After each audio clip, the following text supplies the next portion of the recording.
కేరళలో కూలీ రేట్లు 32 రూపాయలు పెంచారు, కర్ణాటకలో 12 రూపాయలు పెంచారు.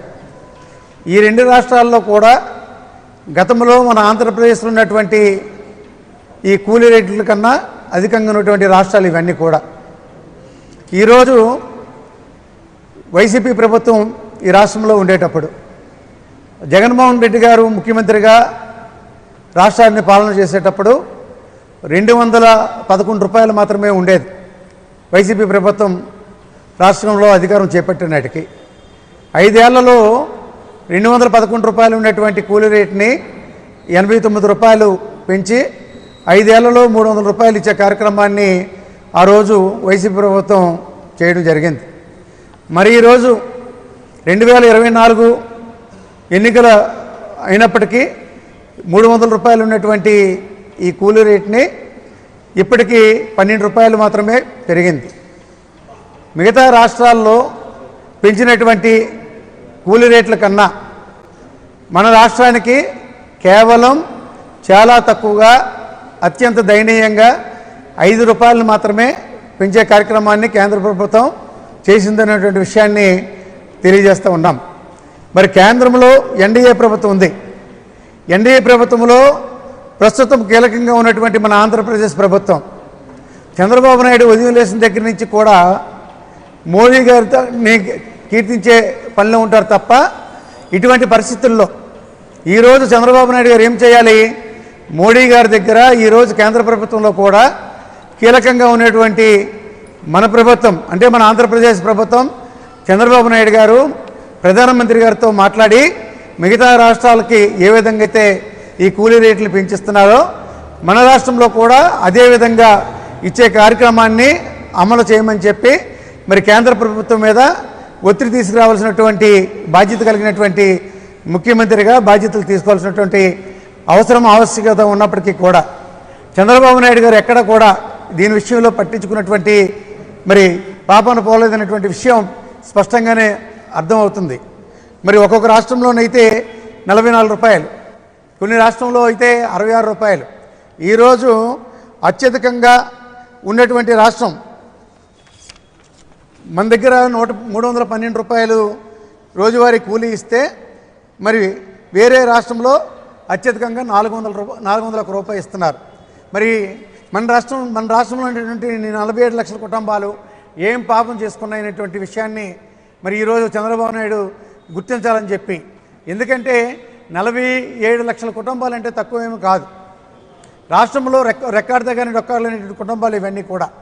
ఈరోజు వాళ్ళకి జరిగేటువంటి నష్టం రాష్ట్ర ముఖ్యమంత్రిగా కేంద్రం మీద ఒత్తిడి తీసుకురావాల్సి ఉన్నప్పటికీ కూడా వారి తాలూకా సొంత ప్రయోజనాలకు మాత్రమే మరి కేంద్రం మీద వారి తాలూకా పనులు చేసుకోవడానికి మరి వేరే ప్యాకేజీలు తెచ్చుకోవడానికి అధికారాన్ని ఉపయోగించుకున్నారు తప్ప ఈ పేద ప్రజల తాలూకా ఇబ్బందుల్ని కేంద్ర ప్రభుత్వం దృష్టికి తీసుకెళ్లే దానిలో స్పష్టంగానే చంద్రబాబు నాయుడు గారు ఈ రాష్ట్ర ముఖ్యమంత్రిగా విఫలమయ్యారనేటువంటి విషయాన్ని మీ ద్వారా తెలియజేస్తూ ఉన్నాం.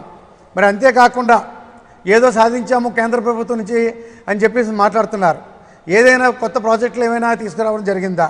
మరి విశాఖ రైల్వే జోన్ని సాధించామని చెప్పినటువంటి చంద్రబాబు నాయుడు గారు ఆదాయ మార్గాలన్నీ పోయినటువంటి కేకేలు అయినటువంటి లైన్లను సైతం మరి వేరే రాష్ట్రాలకి వెళ్ళిపోయే విధంగా ఆదాయ మార్గాలు లేనటువంటి లైన్లు మాత్రమే మనకిస్తూ మరి ఆర్థికంగా నిలదొక్కలేనటువంటి రైల్వే జోన్ని మాత్రమే మనకిచ్చారు. అప్పుడు కూడా ఎక్కడ కూడా మాట్లాడేటువంటి పరిస్థితి ఈరోజు మన ఎన్డీఏ పాలనని మరి చంద్రబాబు నాయుడు గారు సాధించుకోలేకపోయిన విషయాన్ని కూడా మనం స్పష్టంగా చూస్తున్నాము. ఆ రోజు స్టీల్ ప్లాంట్ విషయంలో వైసీపీ ప్రభుత్వం జగన్మోహన్ రెడ్డి గారు అసెంబ్లీలో తీర్మానం చేసి ఎట్టి పరిస్థితుల్లో కూడా మరి స్టీల్ ప్లాంట్ అనేటువంటిది ప్రైవేటీకరణ చేయడానికి వీల్లేదని చెప్పడం జరిగింది. మరి అప్పట్లో నరేంద్ర మోడీ గారు విశాఖపట్నం వచ్చినప్పుడు ఒక బహిరంగ సభ ఏర్పాటు చేసినప్పుడు ఆ రోజు కూడా రాష్ట్ర ప్రయోజనాలే నాకు ముఖ్యం తప్ప ఇంకేమీ కాదని చెప్పి నరేంద్ర మోడీ గారికి అప్పట్లో వారు లేఖ కూడా ఇవ్వడం జరిగింది. ఎట్టి పరిస్థితులు కూడా స్టీల్ ప్లాంట్ని ప్రైవేటీకరణ చేయడానికి వీల్లేదండి, ఆ విధంగా చేసేలాగుంటే మా ఆంధ్రప్రదేశ్ నష్టపోయేటువంటి ప్రమాదం ఉంది కాబట్టి మీరు ప్రైవేటీకరణ చేయకుండా మరి ప్రభుత్వం కేంద్ర ప్రభుత్వం దీన్ని నడిపించాలనేటువంటి కార్యక్రమం అమలు చేయాలని చెప్పేసి చెప్పడం కూడా జరిగింది. దాన్నే కంటిన్యూ చేయమని చెప్పి మరి అంతేకాకుండా ఇక్కడ ఉన్నటువంటి కూలీలందరికీ కూడా నష్టం కలుగుతుంది అనేటువంటి విషయాన్ని కూడా మరి మీ ద్వారా తెలియజేస్తున్నాము. మరి హిమాచల్ ప్రదేశ్లో అత్యధికంగా 66 రూపాయలు పెంచారు. మనకు పెంచిందంతా కేవలం 5 రూపాయలు మాత్రమే. ఉత్తరప్రదేశ్, ఉత్తరాఖండ్, బీహార్, జార్ఖండ్, అస్సాం, నాగాలాండ్, అరుణాచల్ ప్రదేశ్, సిక్కిం రాష్ట్రాల్లో 44 రూపాయల దగ్గర నుంచి 66 మధ్య వేతనం రేటు పెంచారు. ఈ విధంగా ఇదే దేశంలో ఉన్నటువంటి మిగిలినటువంటి రాష్ట్రాలకి ఈ విధంగా రేట్లు పెంచినప్పుడు కేవలం ఆంధ్రప్రదేశ్లో ఉన్నటువంటి 47 లక్షల మంది ఈ కుటుంబీకులకి అన్యాయం జరిగే విధంగా కేవలం 5 రూపాయలు పెంచితే చూస్తూ ఊరుకున్నారు తప్ప కేంద్ర ప్రభుత్వం మీద ఒత్తిడి తీసుకురావాల్సినటువంటి అవసరం మరి నరేంద్ర మోడీ గారి దృష్టికి విషయాన్ని తీసుకెళ్ళి మిగిలినటువంటి రాష్ట్రాలకి ఏ విధంగా అయితే ఇస్తూ ఉన్నారో ఆంధ్రప్రదేశ్లో ఉన్నటువంటి ఈ 47 లక్షల మంది కుటుంబాలకి కూడా మేలు జరిగే విధంగా వారిలాగా ఇవ్వాలనేటువంటి విషయాన్ని చంద్రబాబు నాయుడు గారు కేంద్రం మీద ఎక్కడ కూడా ఒత్తిడి తీసుకొచ్చినటువంటి పరిస్థితులు కూడా కనిపించలేనటువంటి విషయాన్ని మీకు తెలియజేస్తూ ఉన్నాము. తమిళనాడులో ఇప్పటికే 336 రూపాయలు ఉంది. మనకెంత ఉందంటే 307 రూపాయలు మాత్రమే ఉంది. అలాగే అక్కడ 12 రూపాయలు పెంచారు. దాన్ని పెంచి 345 రూపాయలు చేశారు. రాష్ట్రంలో ఏటా 47 లక్షల మందికి పనులు కల్పిస్తున్నప్పటికీ కూడా ఈ 5 రూపాయలు కేవలం పెంచడం వల్ల మిగిలినటువంటి రాష్ట్రాలతో పోల్చుకుంటే మనం తీవ్రమైనటువంటి నష్టాన్ని చవిచూడాల్సినటువంటి అవసరం ఉంది. ఈ కుటుంబాలన్నీ కూడా మరి దీని మీదే ఆధారపడినటువంటి పేద బలహీన వర్గాలు. వీళ్ళకి మేలు జరిగే విధంగా ఇప్పటికైనా చంద్రబాబు నాయుడు గారు మరి నరేంద్ర మోడీ గారితో మాట్లాడి మిగిలినటువంటి రాష్ట్రాలకు ఏ విధంగా అయితే ఇస్తున్నారో ఇక్కడ కూడా ఆ విధంగా ఇవ్వాలని చెప్పి తెలియజేస్తున్నాము.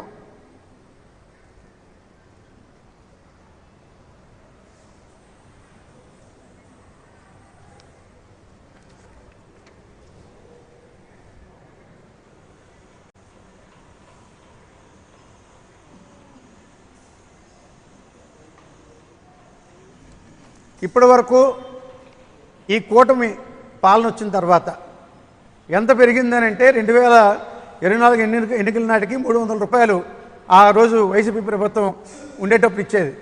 ఈరోజు కేవలం 312 రూపాయలు, అంటే 12 రూపాయలు మాత్రమే ఈ 2 ఏళ్లలో ఈ కూటమి ప్రభుత్వం పెంచడం జరిగిందనే విషయాన్ని కూడా మీ ద్వారా తెలియజేస్తున్నాం. మరి అంతేకాకుండా ఈ రాష్ట్రంలో ఉన్నటువంటి అనేక సమస్యలు, ఈ సమస్యల మీద ప్రత్యేక దృష్టి సారించవలసినటువంటి కూటమి ప్రభుత్వం ఎన్నో హామీలు ఇచ్చింది. ఈ పేద ప్రజలకి మేలు చేస్తామని చెప్పి 50 సంవత్సరాలు బీసీ వాళ్ళకే పెన్షన్లు ఇచ్చే కార్యక్రమాన్ని కూడా అమలు చేస్తామని చెప్పారు. 2 ఏళ్ళు పూర్తయింది. ఎక్కడా కూడా ఒక్క పెన్షన్ కూడా మంజూరు చేయలేదు 50 సంవత్సరాలు నిండినటువంటి వారికి. కనీసం జగన్మోహన్ రెడ్డి గారు ఉండేటప్పుడు, వైసీపీ ప్రభుత్వం ఉండేటప్పుడు మరి ఇచ్చేటువంటి 60 సంవత్సరాలకు ఇచ్చేటువంటి పెన్షన్ కూడా ఒక్క పెన్షన్ కూడా ఈ రోజుకి ఇవ్వలేదు. ఎంతోమంది నిర్భాగ్యులు భర్త కోల్పోయి వితంతువులో ఉన్నటువంటి వారికి కూడా ఒక్క పెన్షన్ కూడా ఇచ్చే కార్యక్రమం కూడా చేయలేదు. మంచిది.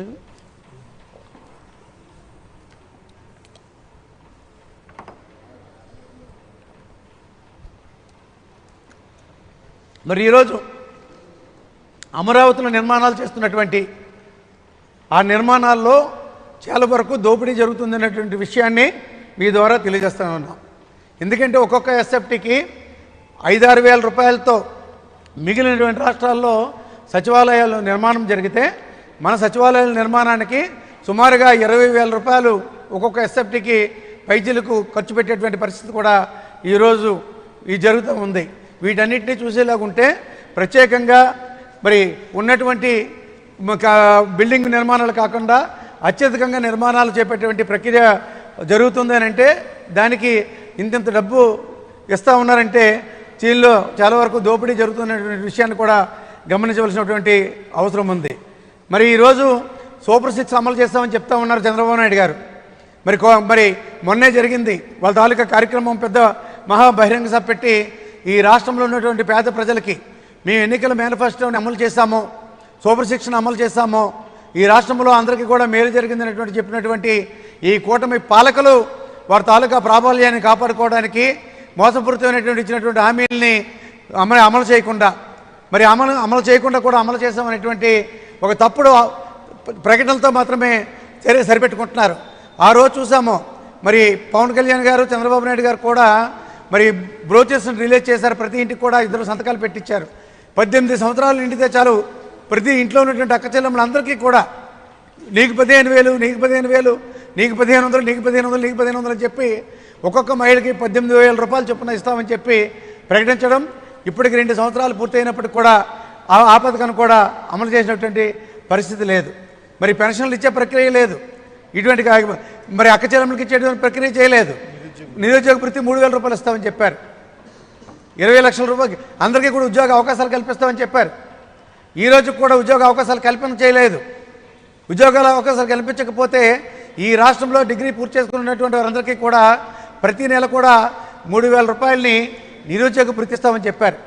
ఈ రోజుకి 2 సంవత్సరాలు పూర్తయినా కొత్త ఉద్యోగాలు లేవు, నిరుద్యోగ వృత్తి కూడా లేదు. ప్రజలందరూ కూడా మోసం చేశారు, ఇచ్చిన మాటను తప్పారు.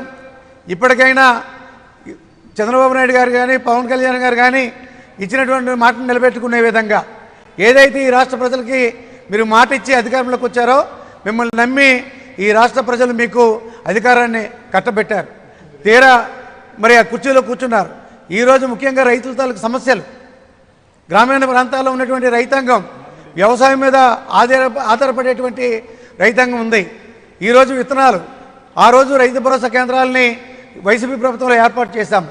ఆ గ్రామంలో ఉన్నటువంటి రైతాంగానికి కావాల్సినటువంటి విత్తనాల దగ్గర నుంచి, ఎరువుల దగ్గర నుంచి ఎవరు ఎక్కడికి వెళ్లకుండా మరి రైతు భరోసా కేంద్రం నుంచి అన్నింటినీ కూడా సప్లై చేసేటువంటి ప్రభుత్వం ఆ రోజు వైసీపీ ప్రభుత్వం చేపడితే, ఈరోజు ఈ కూటమి పాలన వచ్చిన తర్వాత ఈ పనులన్నింటినీ కూడా నిలుపుదల చేసింది. ఈరోజు విత్తనాలకు సైతం రైతులు ఎక్కడికి వెళ్ళాలో, ఎక్కడ తెచ్చుకోవాలో తెలియని పరిస్థితులు ఉన్నారు. రైతులకు కావాల్సినటువంటి ఏ విత్తనం కావాలంటే ఆ విత్తనాన్ని ఆ రోజు వైసీపీ ప్రభుత్వం, జగన్మోహన్ రెడ్డి గారి ప్రభుత్వంలో సప్లై చేస్తే, ఈరోజు ప్రభుత్వం ఏ విత్తనం ఇస్తే ఆ విత్తనాన్ని వేసుకోమని చెప్తున్నారు తప్ప రైతుకు కావాల్సినటువంటి విత్తనాన్ని సప్లై చేసేటువంటి పరిస్థితుల్లో ఈ రాష్ట్ర ప్రభుత్వం లేదనేటువంటి విషయాన్ని కూడా ఇవాళ గ్రామీణ ప్రాంతంలో స్పష్టంగా మేము ప్రత్యక్షంగా మేము చూస్తున్నాం. అంతేకాకుండా ఎరువులకి క్యూలో నిలబడేటువంటి పరిస్థితి. యూరియాని సప్లై చేయలేడు కాబట్టి చంద్రబాబు నాయుడు యూరియాని మరి అధికంగా వాడకూడదని చెప్పి, మరి యూరియాని అధికంగా వాడకూడదని అంటే యూరియాని వాడొచ్చని చెప్పి ఎందుకు గతంలో సప్లై చేశారు. ఈరోజు రైతుకు కావాల్సినంత యూరియాని ఇవాళ సప్లై చేసేటువంటి పరిస్థితుల్లో ఈ కూటమి ప్రభుత్వం లేదు.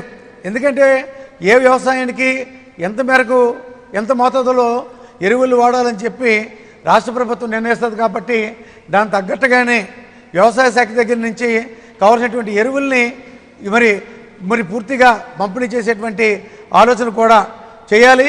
ఇప్పటికే ఆ ప్రక్రియలు కూడా ఈ కూటమి ప్రభుత్వం విఫలమైంది. మరి అంతేకాకుండా ఈరోజు మామిడి రైతులు కానీ, మిర్చి రైతులు కానీ గిట్టుబాటు ధర లేక, పండించినటువంటి కూరగాయలకి గిట్టుబాటు ధర లేక అనేక రకాలుగా ఈ రాష్ట్రంలో ఉన్నటువంటి యావత్ రైతాంగం కూడా అనేక రకాలుగా నష్టపోతూ ఉంది. మరి ఆఖరిగా ఒకటే డిమాండ్ చేస్తామన్నాం వైఎస్ఆర్ పార్టీ తరఫున, ఈ రాష్ట్ర ప్రజల తాలూకా సంక్షేమం కానీ, ఈ రాష్ట్ర ప్రజలు నష్టపోయేటువంటి నష్టాన్ని కానీ వారి తరఫున పోరాటం చేయడానికి వైసీపీ ఇప్పుడు కూడా సిద్ధంగా ఉంటుంది.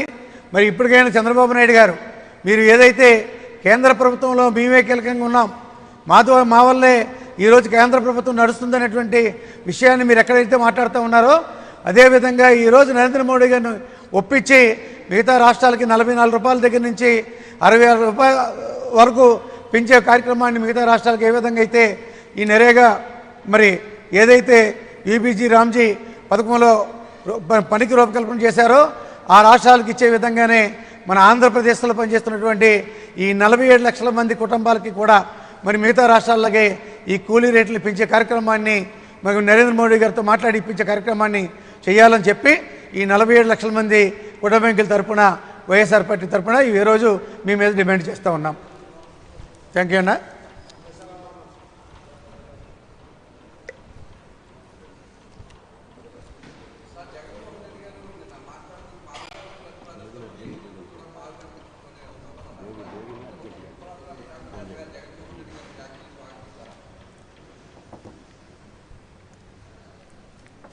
దీని మీద నేను స్పష్టంగానే జగన్మోహన్ రెడ్డి గారు మాట్లాడారు. ముఖ్యమంత్రి గారు, మాజీ ముఖ్యమంత్రి జగన్మోహన్ రెడ్డి గారు ఏదైతే చెప్పారో దానికి ఈ రాష్ట్రంలో ఉన్నటువంటి వైఎస్ఆర్ పార్టీ వారందరూ కూడా కట్టుబడి ఉంటాము. ఎందుకంటే భవిష్యత్తులో జరిగేటువంటి ఎన్నికల్లో కూడా మావిగన్, అమరావతి దీని మీదే మా స్టాండు మావిగన్ అని చెప్పి స్పష్టంగా జగన్మోహన్ రెడ్డి గారు చెప్పడం జరిగింది. మావిగన్ అని చెప్పినంత మాత్రాన ఈ ఉత్తరాంధ్ర సంబంధించి విశాఖపట్నం వెనకబడి ఉంచుతారనేటువంటి ఆలోచన అయితే ఏ ఒక్కరికి అక్కర్లేదు. విశాఖపట్నం అంటే ఎంత మేర అభివృద్ధి చేయాలి, ఏ విధంగా అభివృద్ధి చేయాలి, ఏ విధంగా కేటాయింపులు చేయాలనేటువంటిది వైసీపీ ప్రభుత్వం వచ్చిన తర్వాత తప్పనిసరిగా చేపడుతుంది.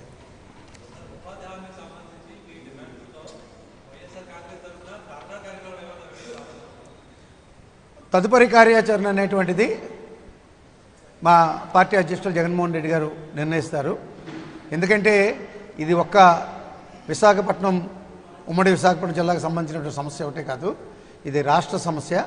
ఈ రాష్ట్ర సమస్య మీద రాష్ట్ర నాయకుడిగా జగన్మోహన్ రెడ్డి గారు తీసుకోవాల్సిన సమయంలో సరైన నిర్ణయం తీసుకుంటారు. వారు మాకు ఆదేశిస్తారు. వారి ఆదేశాల మేరకు చేపట్టేటువంటి కార్యక్రమం మాత్రం ముందే చెప్పాను.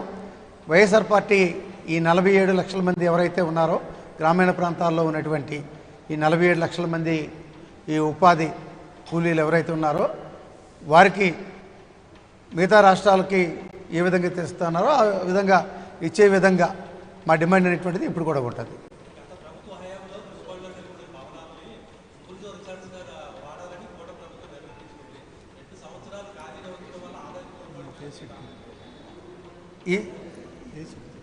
ఈ విషయం అంతా 2 సంవత్సరాలు నిర్మాణం వైసీపీ ప్రభుత్వంలో జరిగింది.